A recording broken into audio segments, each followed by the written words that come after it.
یہ شہر یروشلم کا کوئی ویران اور خاموش علاقہ تھا جہاں ہزاروں مردوں کی ہڈیاں دو پہاڑوں کے درمیان بکھری ہوئی تھیں۔ ایک بزرگ پہاڑ کے ایک اونچی چوٹی پر کھڑے تھے اور اللہ کے بارگاہ میں ہاتھ اٹھائے دعا میں مصروف تھے۔ ہر مخلوق اس منظر کو حیرت زدہ ہو کر دیکھ رہی تھی کہ اچانک ہواؤں میں خنکی بڑھنے لگی اور میدان میں بکھری ہڈیاں حرکت میں آ گئی۔ ان بوسیدہ ہڈیوں میں گویا جان آ گئی اور وہ آپس میں جڑنے لگے۔ موت کی یہ خوفناک وادی میں ایسا کیا ہوا جو قوم بنی اسرائیل کے لیے عبرت کی نشان بن گئی؟ وہ بزرگ کون تھے جن کی دعا سے یہ معجزہ پیش آیا؟ آج ہم اس ویڈیو میں حضرت حزقیل علیہ السلام اور موت کی وادی کے اس قرآنی واقعے کو تفصیل سے جانیں گے۔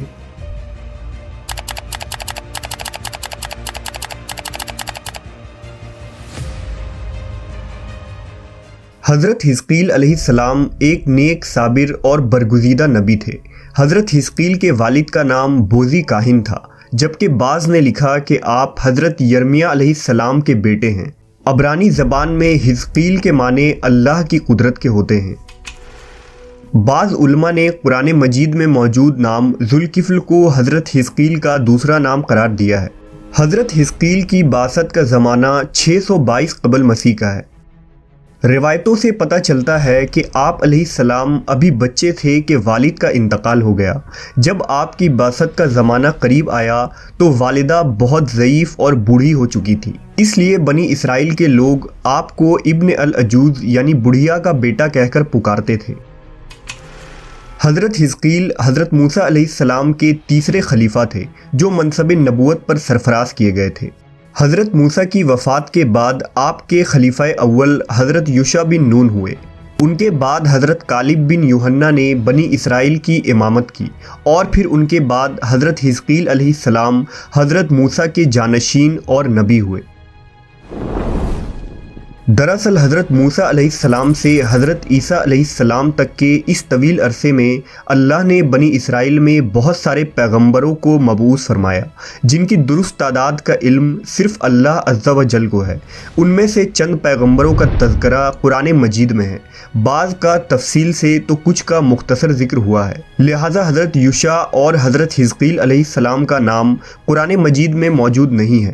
البتہ بعض واقعات کے ضمن میں ان نبیوں کا ذکر احادیث اور اقوال میں ملتے ہیں۔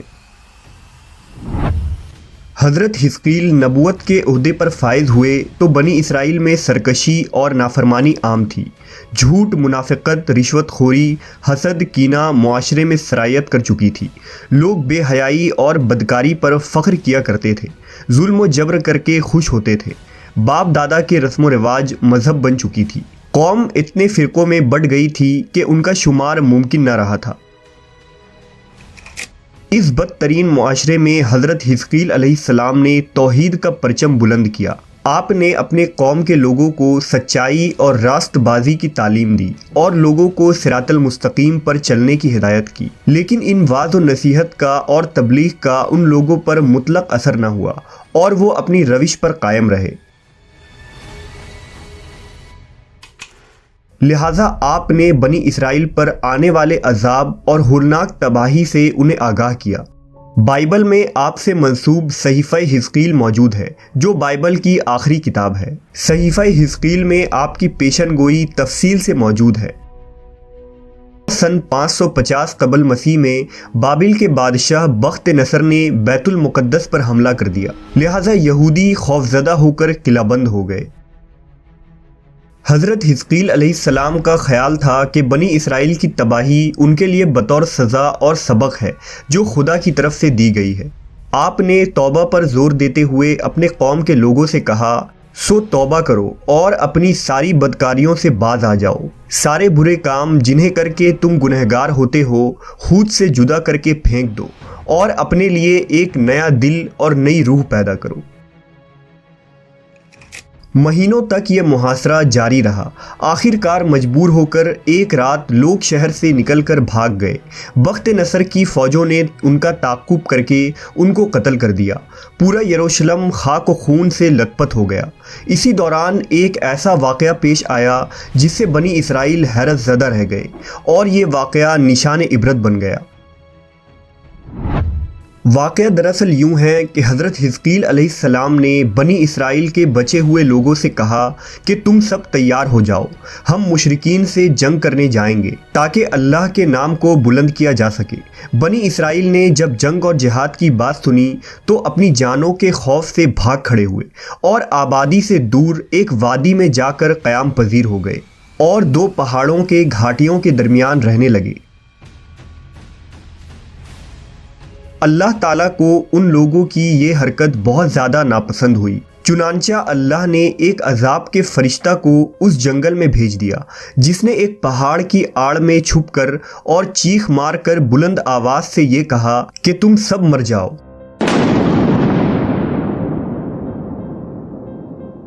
اس بھیانک چیخ کو سن کر سب کے سب لوگ وہیں مر گئے، جن کی تعداد 70,000 تھی۔ ان مردوں کی تعداد اس قدر زیادہ تھی کہ لوگ ان کے کفن و دفن کا کوئی انتظام نہ کر سکے، اور ان مردوں کی لاشیں کھلے میدان میں بے گور و کفن یوں ہی پڑی رہ گئیں۔ کچھ عرصے بعد یہ لاشیں اسی طرح پڑی رہنے کی وجہ سے سڑنے لگی اور بے انتہا بدبو سے پورے جنگل بلکہ اس کے اطراف میں بدبو پیدا ہو گئی۔ کچھ لوگوں نے ان کی لاشوں پر رحم کھا کر چاروں طرف سے دیوار اٹھا دی تاکہ یہ لاشیں درندوں سے محفوظ رہیں۔ کچھ دنوں کے بعد حضرت حزقیل علیہ السلام کا اس جنگل میں ان لاشوں کے پاس سے گزر ہوا تو اپنی قوم کے 70,000 انسانوں کی اس موت ناگہانی اور بے گور و کفن لاشوں کی فراوانی دیکھ کر رنج و غم سے ان کا دل بھر گیا۔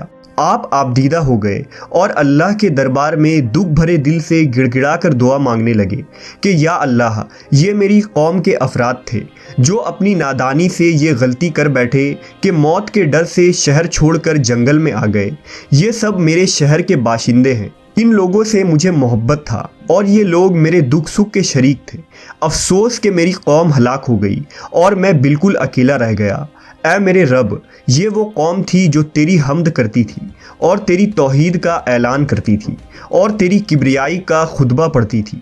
آپ بڑے سوز دل کے ساتھ دعا میں مشغول تھے کہ اچانک آپ پر یہ وحی اتر پڑی کہ اے حزقیل، آپ ان بکھری ہوئی ہڈیوں سے فرما دیجئے کہ اے ہڈیوں، بے شک اللہ تم کو حکم فرماتا ہے کہ تم اکٹھا ہو جاؤ۔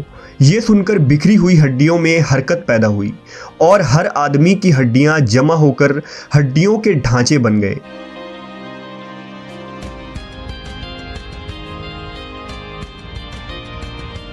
پھر یہ وحی آئی کہ اے حزقیل، آپ فرما دیجئے کہ اے ہڈیوں، تم کو اللہ کا یہ حکم ہے کہ تم گوشت پہن لو۔ یہ کلام سنتے ہی فوراً ہڈیوں کے ڈھانچوں پر گوشت پوش چڑھ گئے۔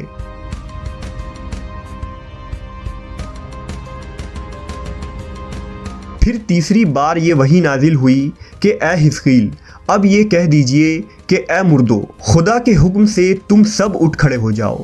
چنانچہ آپ کے زبان سے جیسے ہی یہ کلمات جاری ہوئے، 70,000 لاشیں یکدم اٹھ کھڑی ہوئیں اور تمام لوگ پھر سے زندہ ہو گئے۔